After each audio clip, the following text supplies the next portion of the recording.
Dile a un amigo y el ministerio Kedushá Santidad presenta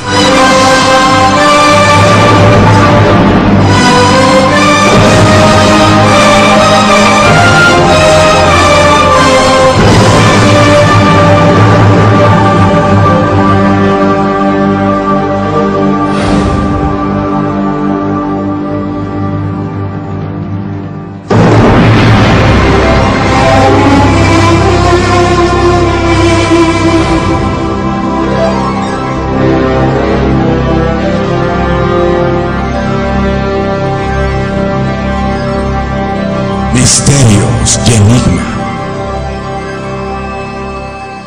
Muy buenas noches, amados amigos de todo el Ecuador y el mundo entero. Queremos darle la más cordial de la bienvenida a este su programa estelar, Misterios y Enigmas, por supuesto de la Palabra de Dios. Y como siempre queremos darle la más cordial de las bienvenidas a todo el mundo, que se enlaza a través de www.dileunamigo.org y también www.historiadelfuturo.tv. Y queremos en esta noche darle la más cordial de la bienvenida a dos grandes compañeros que estaremos escudriñando los misterios y enigmas de la Biblia. Hombre, ¿cómo está usted? Qué gusto de saludarlo.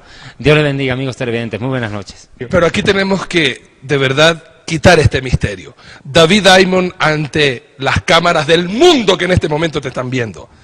¿Quién es la dueña del corazón de David Diamond? La Nueva Jerusalén y la Torá.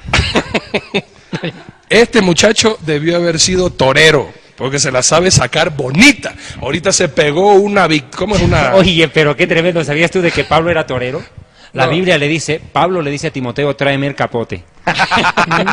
Sí, señor, dice Timoteo. Y pues eso hago. Muy bien, amigos televidentes, tras el corte, luego volvemos.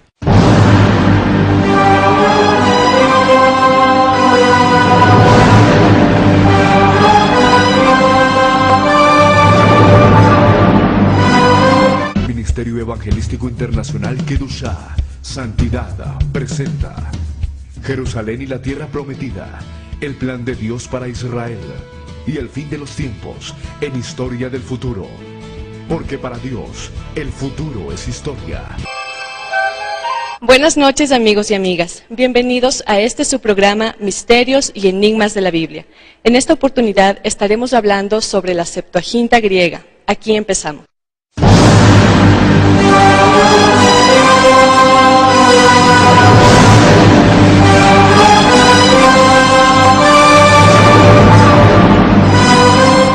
Ya estamos de regreso y ahora sí le invitamos a que tome Biblia, papel y lápiz, porque hoy vamos a tener un programa espectacular. Vamos a profundizar en la traducción bíblica de la Septuaginta y justamente para entrar en el contexto y saborear lo hermoso de los idiomas bíblicos, le invito por favor a que abra su Biblia en el libro de Hechos capítulo 21 y permítame leer los versículos del 37 hasta el capítulo 22 versículo 1 y 2. Así dice las Sagradas Escrituras. Hechos, capítulo 21, del 37 al 40, y de ahí el capítulo 22, 1 y 2, que dice así. Cuando comenzaron a meter a Pablo en la fortaleza, dijo al tribuno, ¿se me permite decir algo? Y él le dijo, ¿sabes griego? ¿No eres tú aquel egipcio que levantó una sedición antes de estos días y sacó al desierto los 4,000 sicarios? Entonces dijo Pablo, yo de cierto soy hombre judío de Tarso, ciudadano de una ciudad no insignificante de Cilicia, pero te ruego que me permitas hablar al pueblo. Y cuando él se lo permitió, Pablo, estando en pie en las gradas, hizo señal con la mano al pueblo y hecho gran silencio habló en lengua hebrea, diciendo, varones hermanos y padres, oíd ahora mi defensa ante vosotros. Y al oír que les hablaba en lengua hebrea, guardaron más silencio, y él les dijo, yo de cierto soy judío, nacido en Tarso de Cilicia, pero criado en esta ciudad, instruido a los pies de Gamaliel, estrictamente conforme a la ley de nuestros padres, celoso de Dios, como hoy lo sois todos vosotros. David, siendo este judío, pensaríamos nosotros que Pablo solamente hablaba lengua hebrea. Yo entiendo una cosa, y Yatensi seguramente lo corroborará. El idioma griego llegó a tener tal preponderancia en el Oriente Medio, tomemos en cuenta que el imperio griego arrasa Judea y provoca, por ejemplo, la revuelta de los macabeos en el año 167 antes de la era mesiánica, antes de la era cristiana. Los griegos irrumpieron violentamente en el Medio Oriente y de una u otra manera su influencia no solo fue filosófica o mitológica, sino que su influencia idiomática, lingüística, empezó a tener cada vez más peso dentro del Oriente Medio. Entendamos que el griego llegó a ser en su momento el inglés de nuestro tiempo, que todo el mundo aprendía griego. Es obvio que Pablo sabía griego también. Okay, y además hablaba hebreo, como dice acá, que él hablaba el hebreo y el latín. Y es más, tenía que haber hablado arameo, porque él era un rabino. ¿Y cómo pudo haber explicado Targum si no sabía arameo? Así es. Y eso lo vamos a ver. Él tenía que... es que, seamos honestos, Yatensi, los judíos... Raro es el judío que no hable más de 2 idiomas. Yo miro raro cuando me encuentro con un paisano que me hable 2 idiomas. Yo lo miro raro. Porque lo común, y siempre ha sido que hablemos varios idiomas. Porque hemos siempre sido políglotas, hemos vivido entre muchos pueblos, alrededor con mucha influencia lingüística. Yo personalmente hablo 4 idiomas. Entonces, aquí yo creo que Pablo sí fue un políglota. De hecho que sí. Entonces, aclaremos que es políglota, el que habla varios idiomas, simple. Entonces, cuando él hacía referencias a la Torá, ¿en qué idioma lo hacía? Y cómo así llegó la versión Reina Valera a nuestros días. ¿De qué traducción? Yatensi, empecemos por ahí. Bueno, cuando Pablo cita las Escrituras, cuando Pablo hace una alusión al Antiguo Testamento, siempre lo hizo de la versión griega, o sea, la Septuaginta. Y esto es muy importante, la importancia de la Septuaginta, David y Arturo. Los escritores del Nuevo Testamento muy pocas veces citaron el Antiguo Testamento en lengua hebrea o en arameo, un targum. De las 350 citas que hace el Nuevo Testamento al Antiguo Testamento, 300 citas son de la versión griega, o sea, el 90%. De la Septuaginta, el 90%. Solamente 50 citas son hechas del arameo, de un targum, que es la traducción del hebreo al arameo, o del texto hebreo. O sea que el 90% de las citas son hechas del Antiguo Testamento en versión griega, que es la traducción del hebreo arameo al griego. He ahí la importancia de este programa, he ahí la importancia de que hablemos de cómo se dio, en qué consistió la Septuaginta griega, porque hay una gran influencia teológica de la Septuaginta griega en la teología del Nuevo Testamento. Es que definitivamente la Septuaginta, Arturo y David, es la base de la fe de la Iglesia. Claro. Escrituralmente la base está ahí, el meollo del asunto. Y el tema es, partiendo, ¿por qué se escribió la Septuaginta? ¿Cuáles fueron los objetivos de la Septuaginta? ¿Destinada a quién? ¿Ordenada por quién? Quiero hacer un parámetro. El mundo judío ortodoxo, por ejemplo, que niega que Yeshua es el Mesías, descalifica, tú sabías, la Septuaginta como una traducción fidedigna. ¿Cuándo?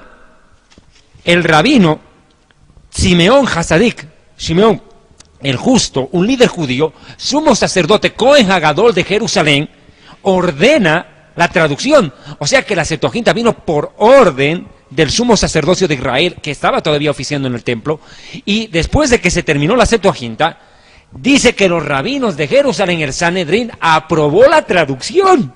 O sea, la Septuaginta contó, en principio, con la aprobación de los mismos líderes judíos, aún antes de Cristo.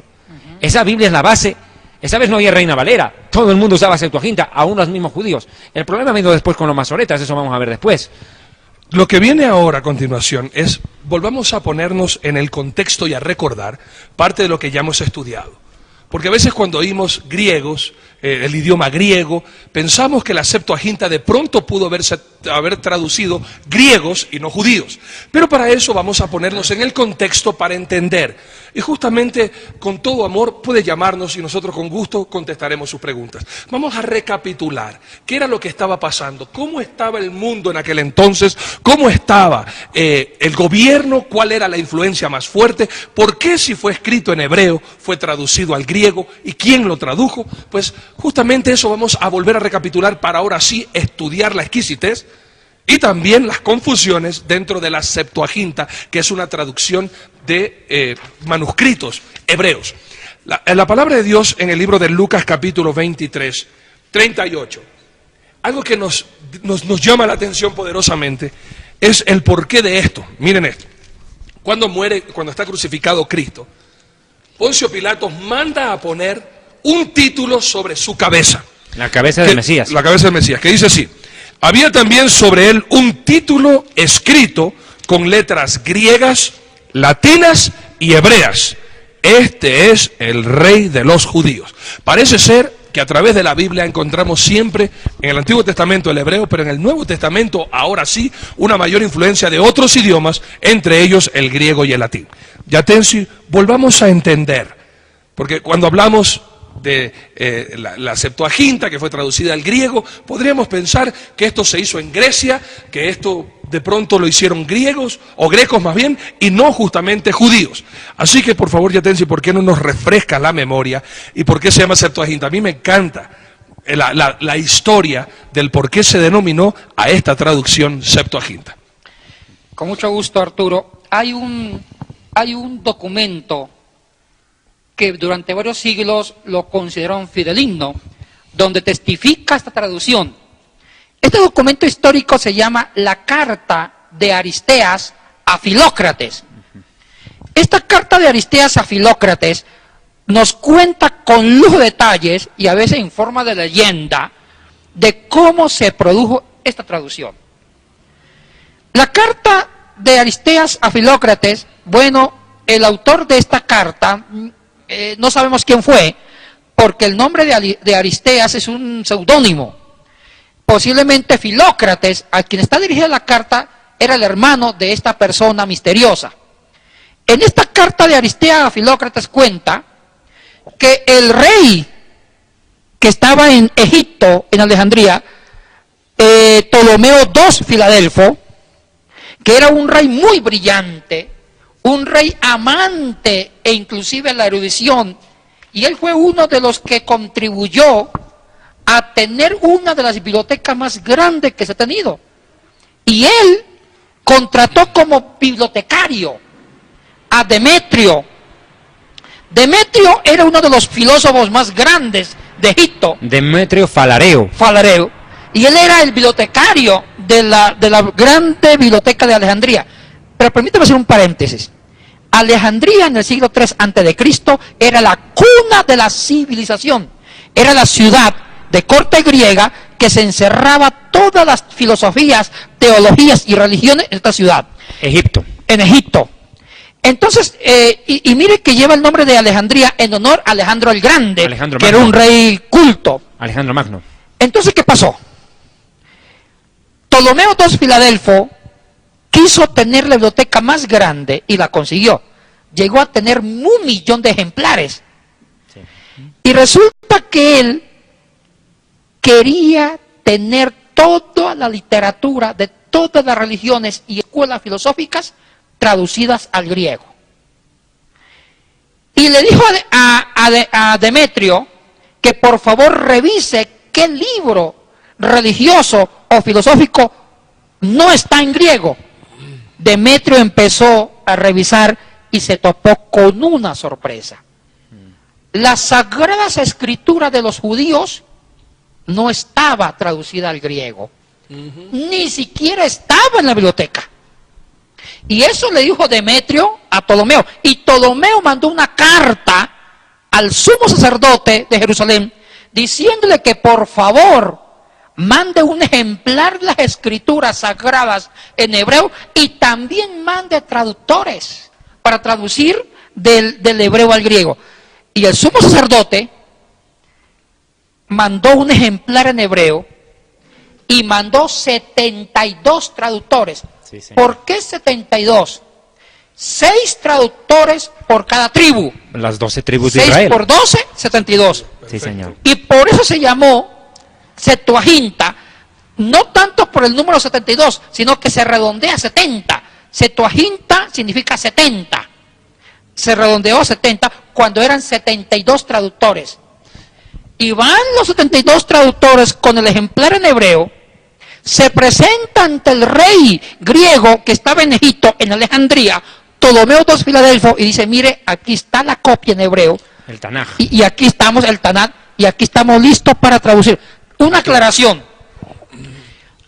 Las escrituras que iban a traducir no era toda la Tanat, era solamente la Torá. O sea, el rollo, acá lo que tenemos. El rollo, sí. Los 5 primeros Los libros. 5 ¿Por qué no primeros mostramos libros. ahorita esto? ¿Qué te parece a ti? Perfecto. Permítame, por favor. El rollo. Algo que es importante, la Septuaginta es la traducción griega del Hebrea hebreo al al griego, griego. pero de la Torá, no es de toda la Biblia. No, para por que lo la menos no gente todo, entienda. por el momento. Por el momento. No, por el son- momento. no estamos hablando Sí. de los libros del Nuevo Testamento. Por No, eso, no, Nuevo Testamento, Sí, nada no, que ver no. todavía. pero aquí hay un problema, porque muchos consideran que lo que dice la carta de Aristeas a Filócrates es una leyenda. ¿Por qué es una leyenda? Cuando llegan los 72 sabios a Alejandría, el rey los recibió con un banquete que duró 7 días. Así es. El banquete. Después que terminan el banquete, el rey los mandó a una isla, la isla de Faros, Isla de Faros. que está justo a la isla de Faros, que está justo al frente de la ciudad de Alejandría, Sí, señor. en un puerto, y les preparó 72 celdas. Y cuenta la carta que los 72 traductores, cada uno en forma individual, se fue a su celda y durante 72 días traducen el Antiguo Testamento en hebreo al griego durante 72 días. Y a cabo de los 72 días, milagro, sorpresa, eran 72 traducciones igualitas.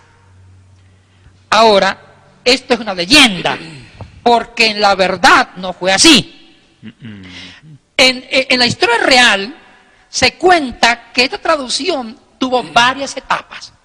¿Cuál es lo único cierto? Lo único cierto es que la traducción empezó con Ptolomeo II Filadelfo, el rey de Egipto, y se empezó hacia el año 250 a.C.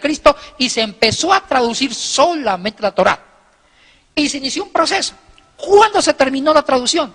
Se terminó con otro rey ptolomaico, Claro. con el rey Ptolomeo VII Everges. Everges. Ptolomeo VII Everges tradujo los Ketubín y los Nebeín. Él fue rey entre los años 171 a.C. al 117 a.C. y con él se completó la traducción. Y aquí hay una cosa que es bueno puntualizar. La Septuaginta griega tiene diferentes formas de traducciones. El Pentateuco, la Torá, es la mejor traducción porque se usó un griego ático, clásico, poético, filosófico, el griego ático. La mejor traducción es la Torá. Es un griego que no es literal, es en forma semántica, parafraseado, y el mejor y exquisito griego. En cambio, no así en los Nebeín. Escribimos Nevi'im, significan los profetas. Los profetas, Y los Ketubim son los escritos. los otros escritos, Como por ejemplo Salmos, Proverbios son Ketubim. Los libros- Claro, son Ketubim. los libros poéticos, Claro, los sapienciales. sí, señor. Y mire que el griego que se usó para traducir los Nebeín, los profetas, al griego, es un griego diferente a la Torá, un griego torpe, estilo jónico, muy campesino y muy literal. Los expertos dicen que la traducción del hebreo al griego de la parte de los profetas es una traducción bastante pésima. En cambio, la traducción de los Ketubín, de los libros poéticos, sapienciales, no es de lo mejor, pero es mucho mejor que los libros proféticos. Es un griego parafraseado. Entonces, esa es la realidad de la traducción del hebreo al griego. Hay un punto que quiero mencionar acerca de la traducción de la Septuaginta. Según las investigaciones que yo realicé, hubo un verdadero problema con el libro de Daniel, que no se lo pudo traducir fácilmente. Dice que después tuvo que hacerse una nueva traducción por medio de Teodosio, que no fue fácil traducir Daniel, fue más complicado. Bueno, es que Daniel se juega en doble lengua. Hay porciones en hebreo y porciones en arameo. Y eso hace que Daniel posiblemente fue escrito durante varios periodos o durante varias épocas. Este es un problema que no lo queremos tratar por el momento, porque es bien complicado. Este tema de la Septuaginta, Arturo, es muy importante porque, además, yo quisiera dar algunas razones más del por qué, sin anular las que has dado, porque son correctas, pero del por qué se llama Septuaginta. Proviene del número 70. Se llama 70 porque en el Génesis capítulo 10, Yatensi, la Torá describe 70 naciones que son el origen del mundo. Cuando los judíos, por ejemplo, celebrábamos la fiesta de Sukkot o cabañas o tabernáculos, en Israel, cuando había el templo, los sumos sacerdotes, o el sumo sacerdote y los sacerdotes, y los levitas además, hacían 70 sacrificios adicionales de carneros por las 70 naciones del mundo. Es una de las razones del por qué también se llama Septuaginta, por las 70 naciones que existían en el mundo. Claro, ahora en la ONU hay más de 200 naciones. Otro detalle es que el Sanedrín estaba compuesto por un nací, en español, ayúdame, recuerdo, nací, príncipe, ya por un líder y 70 ancianos. O sea que 70 más 1, 71, el Sanedrín oficiante de Israel, el tribunal, 71. De eso viene el nombre Septuaginta. Pero hay otro detalle que me interesa mucho. De acuerdo al capítulo 50 del libro apócrifo de Sirácides, Yeshua ben Sirak, menciona que el sumo sacerdote que da la orden para la traducción sería el sumo sacerdote Simeón Hasadik, Simón el Justo, un encumbrado líder judío. Otra versión menciona que habría sido el sumo sacerdote Eleazar. Eso es lo que menciona la carta de Aristea a Filócrates, habla de el Eleazar. sumo sacerdote Eleazar. Él fue, según la leyenda de esta carta. Pero ¿es más credibilidad a Sirácides, Yatensi? Bueno, la carta de Aristeas a Filócrates fue desautorizada en el año de 1540 por un doctor de la iglesia, Luis Vives, que dijo que realmente esta carta no se escribió en los tiempos de la traducción, sino mucho más posterior a la traducción de la Septuaginta. Pero aunque la carta no tenga credibilidad, pero sí rescata rasgos históricos y reales de que sí la traducción existió.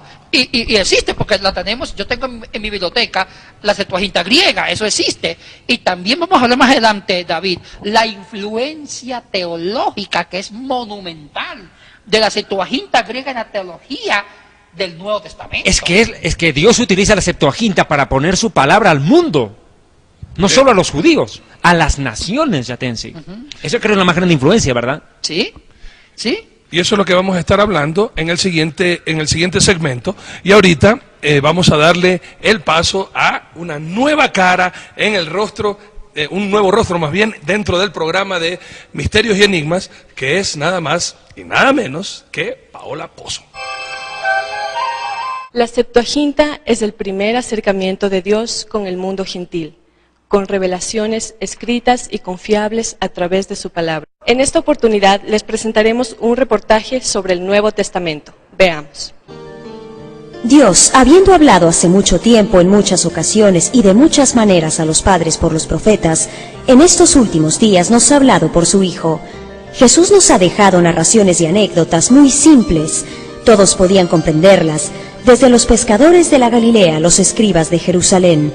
Sus discípulos nos han transmitido el testimonio de su vida en el Evangelio. Desde el siglo II, la tradición de la Iglesia atribuye los Evangelios a Mateo, Marcos, Lucas y Juan. A los primeros 3 Evangelios se les llaman sinópticos, porque al mirarlos conjuntamente se descubre que son muy similares entre ellos. Mateo el publicano, uno de los 12 apóstoles, escribió para cristianos convertidos del judaísmo. Su obra, seguramente escrita en arameo, fue traducida después al griego. La tradición habla de Marcos como el acompañante y traductor de Pedro en la comunidad de Roma. Un narratore formidabile perché con tinte di un chiaroscuro fortissimo. Fue un narrador formidable porque con tinta de un claroscuro fuerte nos pinta el ambiente de Jesús. Trabaja sobre el tema del camino del Señor, un escritor extraño pero simpático. Según la tradición, Lucas, autor del tercer evangelio, fue médico de origen pagano. La obra lucana está escrita en un griego muy culto y más refinado. En el tercer Jesús nos presenta a Dios como un Padre capaz de perdonar. Il Vangelo di Giovanni è sicuramente il più storico. El Evangelio de Juan es seguramente el más histórico y el más teológico. Toda la información arqueológica que se menciona en el Evangelio de Juan es correcta. La doctrina de Jesús toma forma en los otros libros del Nuevo Testamento, en las cartas de San Pablo y en otros autores sagrados, así como en sobre la vida y el mensaje de Jesús. el apóstol Pablo con sus escritos y sobre todo con su vida, extiende los límites de la Iglesia a todos los pueblos.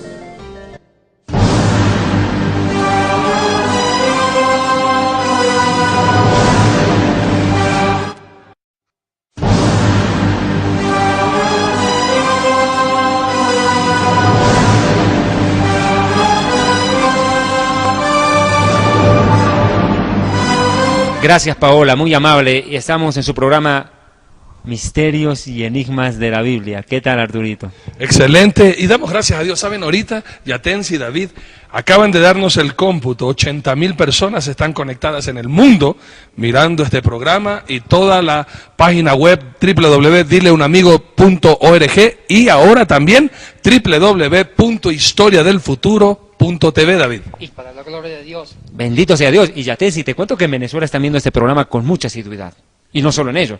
Recordemos que este programa, Arturo y Yatensi, permítanme un segundito, lo retransmite la Cadena del Milagro Internacional, dirigida por el pastor Gille Ávila, a 28 naciones del mundo. Y Arturo, sería importante, porque hay personas de habla inglesa que están mirando. ¿Por qué no le mandan un saludo a nuestros hermanos de habla inglesa? Con toda humildad a todos mis hermanos que hablan español, un segundito, vamos a hacer un paréntesis para mandar un saludo en English. Welcome everybody, and thank you very much for being here with us. This is Tell a Friend, and we are worldwide through our net in www.tellafriend.org. And we welcome you and thank you very much for being tuned, and may the Lord bless you and keep learning with us. This is a very big pleasure. David. E para nossos amigos de fala portuguesa, amigos meus, nós estamos agora na internet, na página dileumamigo.org e também historiadelfuturo.tv. Para vocês, amigos que falam português, neste programa nós estamos tentando levar a palavra de Deus, um estudo fidedigno da palavra, para que você possa compreender a verdade mais profunda da palavra de Deus, entendendo que a palavra de Deus não é fábula, senão a palavra viva que muda o coração do homem na terra e também na eternidade. Yatensi, ¿qué influencia tuvo la Septuaginta en la historia del mundo? Bueno, hay una influencia teológica de la Septuaginta en la teología del Nuevo Testamento, especialmente en 3 tópicos. Primero, en el tema de la virginidad de María, que es el tema del mesianismo. Para nosotros los judíos eso es mortal, o sea, ¿sabes? Sí, es tremendo. Es tremendo. El tema de la concepción del Mesías en relación a la virginidad de María. Ahora, en hebreo, y podemos leer, nos puede ayudar Arturo, Isaías, con mucho gusto, capítulo 7, ¿ya? Versículo 14, que dice: por tanto el Señor mismo os dará señal. He aquí que la Virgen concebirá y dará a luz un hijo, y llamará su nombre Emmanuel. Ahora, el término virgen que usa el texto inclusive masorético y el texto hebreo sin vocales, el texto antiguo, es el término hebreo almat. Almat, con H al final. Con H al final, con la I al final. Almat no significaba en hebreo virginidad biológica, no, significaba joven. El término ¿doncella? Puede ser, pero almat significaba joven, ya sea virgen biológicamente o no sea virgen biológicamente. O sea, eran para las jóvenes de 12 años a 12 años y medio, que podían ser doncellas como tampoco podían ser doncellas. Podía ser una niña que fue violada antes de esa edad, pero también le decían almat, ya sea virgen biológicamente o no lo fuera. Y se da a entender que sería más, ¿cuál sería la mejor traducción del hebreo al español? Una joven. Ahora, cuando traducen ese versículo, Isaías 7:14, al griego, la Septuaginta, si quería ser fiel al sentido de virgen, en sentido de una joven, sea o no sea doncella, del hebreo almat, debió traducirlo por neanías. El término griego neanías significa joven. Era el mejor término para traducir almat del hebreo al griego neanías, pero no. Traducen como partenos. Sí, exactamente. La traducción griega usó partenos, y partenos significa virgen biológicamente, doncella en el sentido estricto de la palabra. Entonces la Septuaginta fue citada por Mateo. Cuando Mateo cita a Isaías 7:14, ¿y en qué versículo cita Mateo a Isaías 7:14? Tenga la bondad de leer Mateo 1, versículo 23. Con mucho gusto. Y aquí tenemos la nueva versión de la que siempre estamos haciendo mención, que me gustaría leer lo que está en esta versión.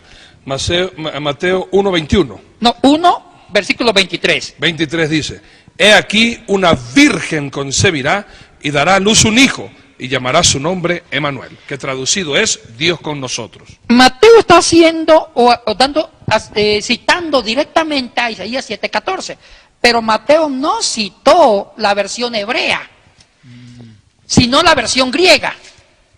Y Mateo está citando la versión griega, que es la versión Septuaginta, que en lugar de decir Neanías. Joven Neanías, dice partenos, que significa virgen biológicamente. Entonces es la versión griega la que da la teología de que María siempre fue virgen antes del parto, durante el parto y después del parto. Es por eso que esta teología de Mateo ha influenciado mucho en la línea católica romana de concebir que María siempre virgen. Siempre fue virgen, e inclusive después del parto, por una influencia de la Septuaginta griega de Isaías 7:14, que ya esa Septuaginta griega habla de la virginidad biológica de María. Perdón, recapitulemos. ¿La Septuaginta traduce como partenos o como neanías? Partenos. Partenos, esa es la palabra. Debió haber sido neanías. Neanías, para ser fiel con el hebreo, joven. ¿Tú me estás diciendo de que la Septuaginta ahí ya hierra? No hierra, pero tal vez... Cambia la teología, el enfoque. Porque esto sirve para que se construya la teología de la virginidad de María. No dudo, y aquí quiero ser claro, yo no dudo que María, cuando concibió a Jesucristo, era virgen. Eso está claro, está fuera de discusión. O sea que cuando el Espíritu Santo toma a María, la fecunda, era virgen. Claro. Pero yo sí estoy seguro que cuando dio a luz, es obvio que perdió la virginidad. Obvio. Por razones. No, y además dice el versículo, si mal no me equivoco, Marcos, enseguida lo vamos a ver, dice que José no conoció a María hasta que ésta dio a luz a Jesús. Permítame leer en esta traducción en lenguaje actual, que es la que siempre estamos haciendo referencia y que por ahora no lo pueden conseguir, pero próximamente ya la tendremos a la disposición. En otros países sí la encuentran. Sí, en otros países sí, en Colombia, pero ahorita mismo, que tenemos solamente una, pero conózcala, es la que estaba haciendo mención Yatensi. Esta es la Biblia para Todos, traducción en lenguaje actual de las Sociedades Bíblicas Unidas. Y permítanme leer lo que dice esta traducción, como bien enseñamos aquí, no solo a usar una sola traducción, sino a buscar algunas. Isaías 7:14 dice, Dios mismo les va a dar una señal, la joven está embarazada y pronto tendrá un hijo, al que pondrán por nombre Emmanuel, es decir, Dios con nosotros. Y ahora en Mateo, la joven, Mateo, qué buena traducción. Mateo, es que es superior a la Reina Valera. Claro. Sí. Mateo 1, 22 al 25 dice, todo esto sucedió para que se cumpliera lo que Dios había dicho por medio del profeta Isaías. Presten atención, una joven virgen. Lo que tú dices que Mateo utilizó la traducción Septuaginta. Presten atención, una joven virgen quedará embarazada y tendrá un hijo y llamará a ese niño Emmanuel. Este nombre significa Dios está con nosotros. Qué tremendo problema. Yatensi, aquí hay un punto en el cual yo te voy a pedir que escarbemos más. Hay judíos que están viendo este programa, mis hermanos, y que se niegan a aceptar que Yeshua es el Mesías y que ponen en tela de juicio la virginidad de María. Es tan importante lo que tú estás explicando este Isaías 7:14, que es el núcleo del origen del Mesías. Cuando tuvimos por invitada a Lili Kladensky, ella decía, yo no aceptaba como judía que el Mesías haya nacido de una mujer virgen, hasta el momento en el cual yo preferí recordar y entender que Isaac nace de una mujer estéril y vieja, que... y Jacob nace de una estéril, Sansón que nace de una estéril? ¿Y por Juan qué el Bautista. Juan el Bautista? ¿Y por qué Gabriel. no va a nacer de una mujer virgen el Mesías? Ya te decir que el problema es serio, porque hay una palabra hebrea que también entra en juego y discordancia. La palabra betulá. ¿Qué pasa con esa palabra? ¿Por qué se arma tremendo zafarrancho con la palabra betulá? Afirmando que según los rabinos ortodoxos, o sea, los rabinos que no creen en Yeshua como Mesías, que alteran, ojo, estoy diciendo muy bien, alteran el mismo hebreo, y dicen, debió haberse usado la palabra betulá. ¿Cuál es la diferencia entre betulá y alma? Bueno, que almat se refiere a una joven que puede o no puede ser doncella, en cambio betulá se refiere a una virginidad mucho más estricta en el sentido biológico. Permítanme un ratito aquí aclarar algo, porque como hay muchos amigos católicos, y bienvenidos ustedes, mis amados, a estudiar la Biblia, entendamos el concepto de virginidad, porque a veces pensamos justamente en la historia o en la tradición católica, virgen es la que se pone en un pedestal y tiene poderes para interceder con nosotros ante su Hijo Jesucristo. Bíblicamente, el texto y la idea, cuando hablamos de virgen, ¿de qué estamos hablando, Yatensi? Bueno, en el texto hebreo, vuelvo a repetir, en la traducción, en el texto hebreo, sin vocales, se habla de una joven que puede o no puede ser virgen biológicamente, o sea, que puede ser que ya tuvo relación sexual, como no puede ser que haya tenido. Okay. Entonces, en la versión griega, ya se usa el término partenos para decir que era virgen en sentido biológico. Ahora, quiere decir que nunca había tenido relaciones sexuales con un varón. Sí, entonces esta traducción de la Septuaginta lo cita Mateo para referirse que María sí fue virgen, pero también había teólogos del siglo IV, V, VI que trataron de hacer una exégesis de la virginidad de María diciendo que María fue virgen antes del parto, que yo estoy seguro que sí lo fue, durante el parto, que obvio, pero después del parto ya no. Ese versículo, buscarlo por favor, cuando dice que José no conoció a María hasta... capítulo 1, 22 en adelante dice así: cuando José despertó, obedeció al ángel de Dios y se casó con María, pero no durmieron juntos como esposos antes de que naciera el niño. Y cuando éste nació, José le puso por nombre Jesús. Yeshua en hebreo. La palabra conocer en el idioma hebreo involucra con tener relaciones íntimas, relaciones sexuales. Entonces, natural entre un hombre y una mujer casada. Claro, pues, hacer cohabitar. Aquí es algo muy importante que tú como judío nos tienes que explicar mejor el contexto. Porque a veces se quiere dar a entender que José era un viejito y se había casado con una niña de 14 años como María, y él ya no estaba físicamente apto para tener relaciones sexuales con María. Si estaban casados dentro de la cultura judía, es natural que un hombre no quiera tener hijos. Mira, hay que ser claro, dentro del pensamiento judaico, el primer mandamiento de la Torah no es amarás a Dios. El primer mandamiento de la Torah es procrearse. Dios le dice a Adán, pru urvu, que significa ten hijos, multiplícate, fructifica, ten descendencia. Ese es el primer mandamiento que le dan en el Génesis. Si tú miras, por favor, ¿cuál es la orden que Dios le da a Adán? Dice Génesis 1:28, y los bendijo Dios y les dijo: fructificad y multiplicaos, llenad la tierra. Ahí está el problema, es que ahí está el problema, porque la versión judía no dice y les dijo, y les ordenó, declara. O sea que el primer mandato que impone Dios al hombre es tener descendencia. En el concepto judío, la Torah le manda a tener descendencia. Ahora mira, para un judío, y más aún casado, el no tener hijos era un símbolo de maldición. No solo que la esterilidad ya era vista en una mujer como una maldición, sino el no tener hijos en el varón también dentro de un matrimonio. Y toma en cuenta que una de las cosas comunes dentro del pueblo de Israel es que los matrimonios consolidados no tienen 1, 2 o 3 hijos. Lo común es que los judíos tengan muchos hijos. Mira lo que pasó en Egipto. Así es.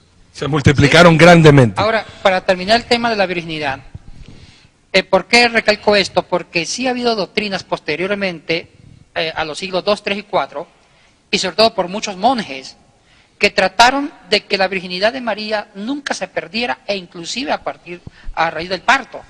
Entonces, por eso que esto influenció mucho la Septuaginta griega. Ahora, una segunda influencia teológica hay una segunda influencia teológica de la Septuaginta griega en la teología del Nuevo Testamento, que es precisamente el antropomorfismo bíblico. Pero usted, yo sé qué pregunta me va a hacer, ya, hágalo. ¿Qué significa ese trabalengua que acabaste de decir? Ese que parece nombre de suegra renegona. Bueno. ¿Antro qué? ¿Antro qué? Chanfle. El antropomorfismo. Chanfle. El antropomorfismo es típico del texto hebreo y consiste en darle facultades humanas a Dios. Okay. Concebir a Dios con facultades humanas. Un ejemplo. Que Dios se paseaba en el Edén. Es figurativo, pues. O que Dios se paseaba o revoloteaba en las aguas. O que Dios se arrepintió. Primero, Dios no se va a pasear porque no tiene pies. Y segundo, Dios no se va a arrepentir porque es Dios. El único que se arrepiente es el hombre. Porque dice, y Dios se arrepintió de haber creado al hombre. Hay que texto. ¿Cómo se va a arrepentir Dios? Porque es Dios. O sea, si tengo un Dios que se arrepiente, qué miedo. Es capaz que me castigue y después se arrepiente. Estas cualidades de arrepentimiento es una cualidad netamente humana, más no divina, y la cualidad de pasearse por el Edén es una cualidad humana, más no divina. En cambio, la traducción griega, cuando se traduce al hebreo, perdón, del hebreo al griego, en la Septuaginta, no, los antropomorfismos desaparecieron. Ya a Dios no se le concibe con cualidades humanas, ni tampoco se le concibe como que estuviera brazos o se paseara. O si tuviera pies. ¿Sabe por qué, Arturo y David? Porque los judíos griegos, los que tradujeron del hebreo al griego, eran judíos de habla griega que vivían en Alejandría. Entonces ellos querían desmitologizar los mismos mitos griegos, porque los griegos sí creían que los dioses tenían cabeza, tenían pies, se paseaban, inclusive tenían relación sexual, porque muchos dioses griegos se acostaron con mujeres y tuvieron hijos como Hércules, Zeus, que es hijo de una humana con un dios llamado Zeus. Entonces, los griegos no querían, los judíos de habla griega no querían que al traducir los antropomorfismos bíblicos, los griegos se fueran a burlar las escrituras. Dijeron, bueno, las escrituras judía es lo mismo que los mitos griegos, porque también Jehová se pasea, también Jehová se arrepiente, también Jehová se enoja y manda a matar niños. Entonces, si se tradujera de esa forma, los griegos no iban a respetar las escrituras judías. Los judíos de habla griega traducen el Antiguo Testamento del hebreo al griego, tratando de evitar que Jehová tenga facultades humanas. Y la traducción trata de espiritualizar más a Jehová. Aquí hay un punto que me parece claro. Es que hay algo que se debe tomar en cuenta, Yatensi, y perdona que retroceda un poquitito la cinta para atrás. Entender que en la época de los Macabim, de los Macabeos, que eso está escrito en un programa pronto haremos sobre por qué supuestamente la Biblia, entre comillas, católica, tiene más libros, el canon, qué sé yo, no se pierda los siguientes programas. Pero no te olvides una cosa, que cuando vienen los griegos e invaden Israel, obligan a los judíos, entre otras cosas, a dejar la Torá, a dejar la Biblia. Querían volcarnos tras la mitología griega y tras la filosofía griega.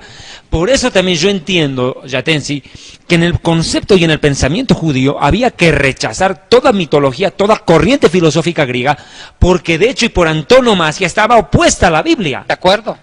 Había que defenderse de eso. No podíamos bajar al Dios de la Biblia al nivel del Dios de ellos. Por eso es que la Septuaginta griega le gustó mucho más a los escritores del Nuevo Testamento, porque presenta un Dios totalmente trascendente, totalmente espiritual, en ningún concepto como si fuera una figura humana. Es por eso que en el griego Dios no paseaba, ni tampoco Dios se arrepintió, porque Dios no se arrepiente, porque es Dios. Ahora, tercera influencia, ya para ir terminando, la tercera influencia de la Septuaginta griega en la teología del Nuevo Testamento es el tema de la resurrección. En el texto griego del Antiguo Testamento hay alusiones de la resurrección de los muertos, cosa que en el texto hebreo ni en el masorético no hay referencia en el Antiguo Testamento sobre la resurrección de muertos. Por eso es que los escritores del Nuevo Testamento, como Pablo y otros, citan el texto griego porque les ayuda a fundamentar el tema de la resurrección de muertos. Es que esa es una de las razones, Yatensi, por lo cual los rabinos judíos y los teólogos judíos que no aceptan a Yeshua como Mesías procuran, entre otras cosas, descontextualizar, anular la veracidad de la traducción de la Septuaginta. Es que ese es un problema. La Septuaginta es una piedra de tropiezo, tal vez, para muchos. Amigos televidentes, creo que ya vamos llegando al final, ¿no? Así es. Y mis amados, llegó el momento, como dice Yatensi, se acabó el laberinto de pasiones. Esto continuará. Mis amados hermanos, pero antes de eso vamos a hacer algo hermoso. Nos vamos a hacer un pequeño corte y vamos a ver qué nos tiene este programa a continuación.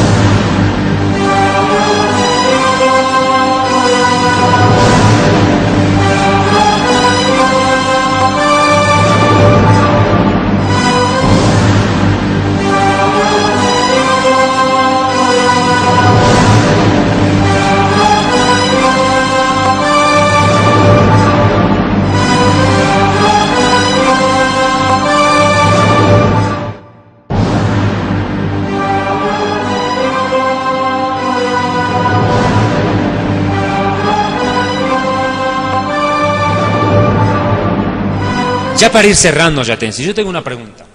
La Reina Valera es la Biblia más utilizada dentro de la Iglesia evangélica. El protestantismo la toma casi en un 98%, como una fuente fidedigna. La pregunta que tengo para vos es, ¿en qué se basó la Reina Valera para llegar a nuestras manos? ¿Qué idioma tomó de original para hacer su traducción? ¿Usó la Septuaginta griega? ¿Usó el masorético hebreo? ¿En qué se basaron para traducir la Reina Valera? David Arturo, está comprobado científicamente que la Reina Valera no es una traducción directa de los manuscritos de lenguas originales, ni del griego ni del hebreo. Uy, uy, uy. Y no le voy a decir ahora, esto está para el próximo programa, continuará. Qué tremenda preguntita que dejamos flotando en el aire. No se pierda el siguiente programa, estaremos con el doctor Yatensi Bonilla y con el doctor Arturo Monorero. Y no se olvide visitar www.dileunamigo.org y desde hoy, historiadelfuturo.tv en la internet. Alejem Shalom, Shalom Alejem. Nos vemos. Esto ha sido todo por esta noche. Les esperamos el próximo domingo a las 21 horas en este su programa Misterios y Enigmas de la Biblia. Buenas noches.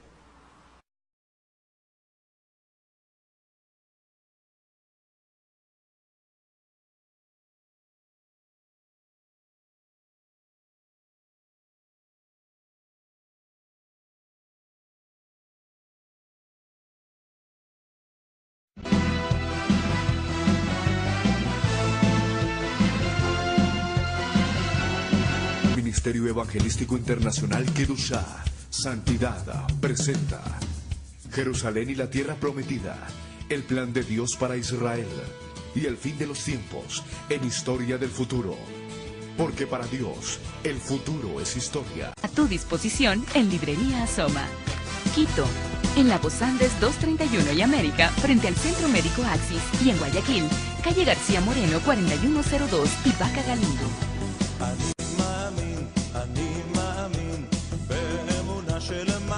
Si desea contribuir con este ministerio, hágalo a la siguiente cuenta bancaria: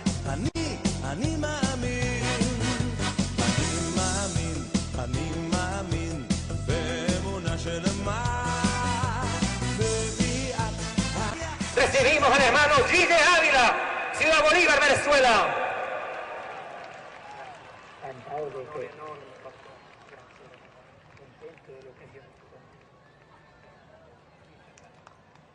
Bendito sea el Señor Jesucristo. Alabado el nombre de Dios. ¿No se oye? Alabado el nombre de Dios. Ahora sí que rompieron los tímpanos del diablo. Bendecido sea el Señor. ¿Cuántos sienten gozo del Señor? Dios me lo bendiga.